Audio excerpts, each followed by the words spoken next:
Janasena party Telugu Desam party పొత్తులో భాగంగా నిన్న సీట్లు ప్రకటించినటువంటి తెలుగుదేశం పార్టీ వారు జనసేన కేటాయించినటువంటి 24 సీట్లని జనసేన పార్టీ తూర్పు నియోజకవర్గ ఇన్ఛార్జిగా చాలా ఇబ్బంది గురి చేసింది. నేను ఒక్కడే కాదు, ఈ రాష్ట్రంలో ఉన్నటువంటి జన సైనికులు, వీర మహిళలు, జనసేన పార్టీలో ఉన్నటువంటి శ్రేయభిలాషులు, పార్టీ పెద్దలు అందరూ కూడా ఈ యొక్క 24 సీట్లు కేటాయించడం అనే దాన్ని ఎవరు కూడా నమ్మే పరిస్థితిలో టీడీపీ అన్నట్టుగా ఉంది. నమ్మక ద్రోహం చేయడంలో చంద్రబాబు నాయుడు మించినటువంటి నాయకుడు ఈ రాష్ట్రంలోనే లేడు. ఈ రాష్ట్రమే కాదు, ఈ భూప్రపంచంలోనే చంద్రబాబు నాయుడు లాంటి దుర్మార్గుడు ఎవడో లేడు. నమ్మిన వాళ్ళని నెట్టేట ముంచడంలో ఒక బ్రాండ్ అంబాసిడర్గా వెలుగొందినటువంటి వ్యక్తి చంద్రబాబు నాయుడు గారు. ఈ చంద్రబాబు నాయుడు గారు నమ్మి పవన్ కళ్యాణ్ గారు రాజమండ్రి సెంట్రల్ జైలు దగ్గర పొత్తు పెట్టుకుని ఈ జనసేన పార్టీలో ఉన్నటువంటి కార్యకర్తలు, నాయకులు అందరినీ కూడా రోడ్డు మీదకి వచ్చే పరిస్థితి వచ్చింది. గౌరవప్రదమైన నెంబర్స్ ఇస్తామని చెప్పినటువంటి టీడీపీ వాళ్ళు ఇవాళ 24 సీట్లు కేటాయిస్తే ఆంధ్ర రాష్ట్రంలో 10 జిల్లాలో హైయెస్ట్ ఓటింగ్ వచ్చినటువంటి నాలాంటి వారికి కూడా సీట్లు లేనికుండా చేసినటువంటి పరిస్థితి ఇవాళ చంద్రబాబు నాయుడు గారు కల్పించారు. నాదెళ్ల మనోహర్ గారి కంటే కూడా ఎక్కువ ఓట్లు వచ్చినా కానీ నాకు సీట్లు లేవు, కానీ నాదెళ్ల మనోహర్ గారు సీట్లు ఇచ్చారు.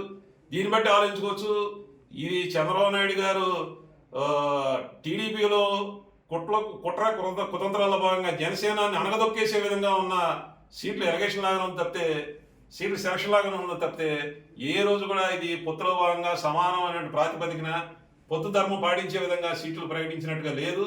దీన్ని తప్పకుండా చంద్రబాబు నాయుడు గారికి అర్థమయ్యే విధంగా రేపు ప్రజాక్షేత్రంలో తిప్పి కొడతాం.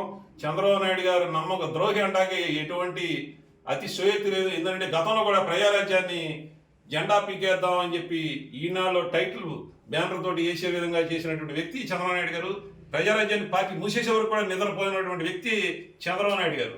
ఇదే కాదు, కాపుల్లో ఒక మాస్ లీడర్కి వస్తూ ఒక పేద పడుగు బలహీన వర్గాల ఆశాజ్యోతిగా వచ్చినటువంటి వంగవీటి మోహన్ రంగ గారు ఎక్కడ ముఖ్యమంత్రి అయిపోతే, ఎక్కడ టీడీపీ పార్టీ అణిగిపోద్దో లేదంటే కనుమరుగైపోద్దో అనే ఒక ఆలోచనతో ఒక నాయకుడు అయినటువంటి వంగవీటి మోహన్ రంగ గారిని నిరాదయం చేసి అంతమంది నుంచి వరకు కూడా నిద్రపోయినటువంటి వ్యక్తి చంద్రబాబు నాయుడు గారు. ఇది గ్రహించి హరిరామ్ జోగి గారు కూడా చెప్తా ఉన్నారు, చంద్రబాబు నాయుడు మొదలోడు కాదు, నోటితో నొసలు ఎక్కిచ్చే టైపు, అతను నమ్మితే నడి సొంతను వదిలేస్తాడు.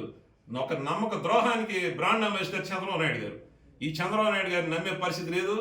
జన సైనికులు, వీర మహిళలు, అలాగే జనసేన నాయకులు అందరూ కూడా మరొకసారి ఆలోచించాల్సిన పరిస్థితి వచ్చింది. చంద్రబాబు నాయుడు లాంటి ఈ ఆంధ్రప్రదేశ్లో ఉన్నటువంటి దుర్మార్గమైనటువంటి వ్యక్తి ఇంకా రాబోయే రోజుల్లో ఈ ప్రజాక్షేత్రంలో కనుమరుగే పరిస్థితి తీసుకొస్తున్నాడు. ఎందుకంటే నమ్మక ద్రోహం 24 సీట్లు అంటే అది ఎవరు కూడా జీర్ణించుకోలేని పరిస్థితి. అసలు చాలా దిగ్భ్రాంతికి గురి చేసినటువంటి నెంబర్స్ కనబడుతున్నాయి. గౌరవప్రదమైన నెంబర్స్ ఇస్తామని చెప్పి ఈ విధంగా చేయడం కూడా ఎవరు కూడా జీర్ణించుకోలేని పరిస్థితి కనబడుతుంది.